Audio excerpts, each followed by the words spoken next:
मृत्यु पृथ्वी पर मौजूद सभी भाषाओं में सबसे दुखदाई भरे शब्दों में से एक है। इस शब्द को सुनते ही हर किसी के दिमाग में तरह तरह की डरावनी तस्वीर उभरने लगती हैं। लेकिन सबसे कॉमन एक बात है कि इस शब्द से उभरने वाली तस्वीरें होती डरावनी है ना। हाल यहाँ तक है कि मृत्यु का नाम सुनते ही हम सब चुप हो जाते हैं। कोई मौत के बारे में बात कर भी ले तो लोग उसे रोकते हैं, कहते हैं क्या ये मरने मराने की बातें लेकर बैठ गए, है ना। मेरे साथ भी ऐसा बहुत बार हुआ है। आपके साथ हुआ है तो कमेंट कीजिए कि ज़िंदगी की बातें करो, जिंदा दिली की बातें करो। मौत का नाम आते ही भरे कमरे में सन्नाटा छा जाता है, जबकि मौत ही एक ऐसी चीज़ है जो जीवन में पहले से ही तय है। हमारे और आपके जीवन में कुछ हो या ना हो, लेकिन एक चीज़ तय है कि मृत्यु जरूर होगी।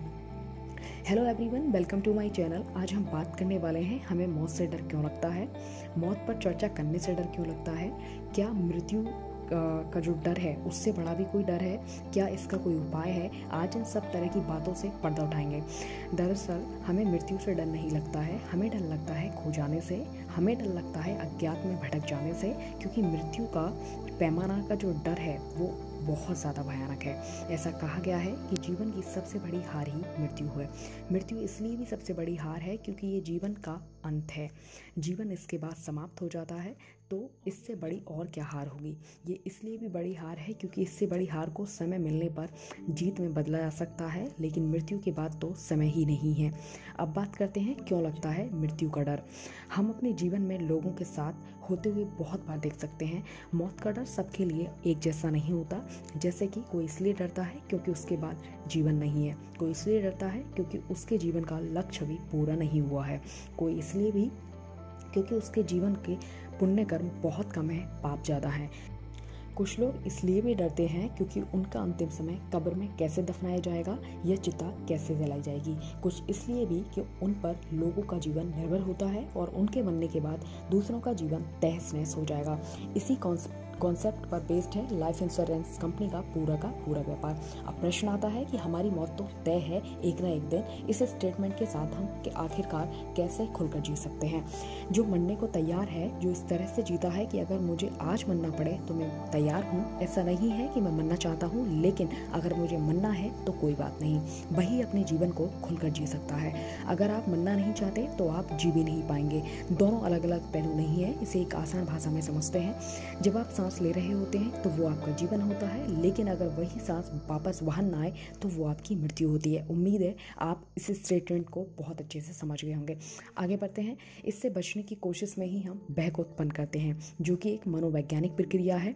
आप चाहें तो किसी चीज़ के बारे में डर उत्पन्न कर सकते हैं। ये चीज़ इसलिए घटित हो रही है क्योंकि हमारी अज्ञानता इसका कारण है, क्योंकि हम पूरे जीवन अपने मन की प्रकृति, शरीर की प्रकृति, अपने अंदर चल रहे जीवन की प्रकृति को समझे बिना ही यहाँ गैर कुदरती रूप से रहने की कोशिश करते हैं।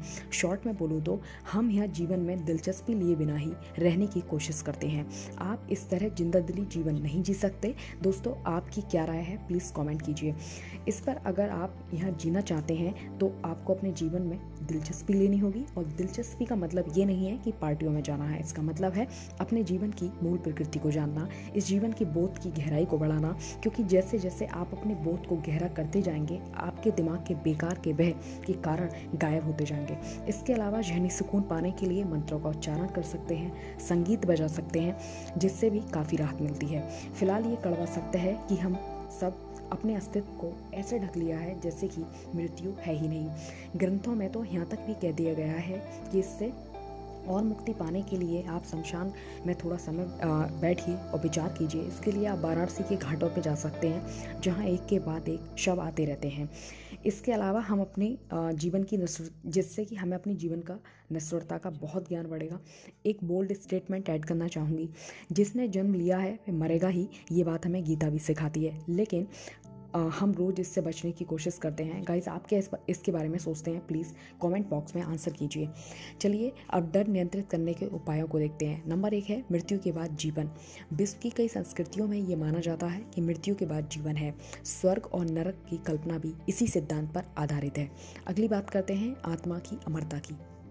भारत के मुनि और ऋषियों ने मृत्यु नियंत्रण पाने के लिए एक अद्भुत रहस्य गढ़ डाला कि मृत्यु तो सिर्फ शरीर की होती है, आत्मा तो अमर अजर है।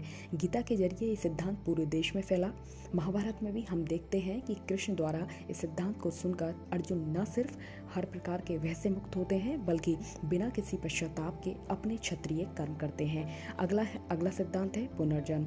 ये आश्वासन देता है कि इस जन्म में मृत्यु आखिरी बिंदु नहीं है। कुछ दिन मृत्यु के अज्ञात में गुजार कर आप फिर से जीवन को प्राप्त कर सकते हैं। नेक्स्ट एंड लास्ट बात कर रहे हैं मोक्ष की। इस सिद्धांत में एक ऐसी स्थिति की कल्पना की गई है जिसमें जीवन और मृत्यु के पार है, यानी मृत्यु की डर से अनंत काल तक के लिए मुक्ति। भारत के 3 धर्म, हिंदू धर्म, जैन धर्म तथा बौद्ध धर्म में इस तरह की मान्यताएं हैं। अब आपको ऐसी जगह लेकर चलते हैं जहां लोग मौत को लेकर चर्चा करते हैं। हुआ यूं कि लोगों ने सोचा कि मौत से डर लगता है, जितना हम इससे बचेंगे उतना डराएगी। तो सन 2004 में स्विट्जरलैंड में खुला था डेथ कैफे, जहां लोग केक पेस्ट्री खाते हुए मौत पर चर्चा करते हैं और अपने डर को कम कर रहे हैं। इसके अलावा अमेरिका में 200 लोगों को एक ऐसा प्रयोग करवाया गया जिसमें उनसे मौत को इमेजिन करने को कहा। ऐसा उन्होंने काफ़ी दिन तक किया। रिजल्ट हुआ कि उनको मौत के डर से काफ़ी हद तक छुटकारा मिल गया। गाइज, क्या आपके दिमाग की बत्ती जली? तो कमेंट कीजिए। Thank you so much. मिलते हैं अगले वीडियो में। और इसके अलावा आप हमें वीडियो के लिए कोई टॉपिक भी सजेस्ट कर सकते हैं।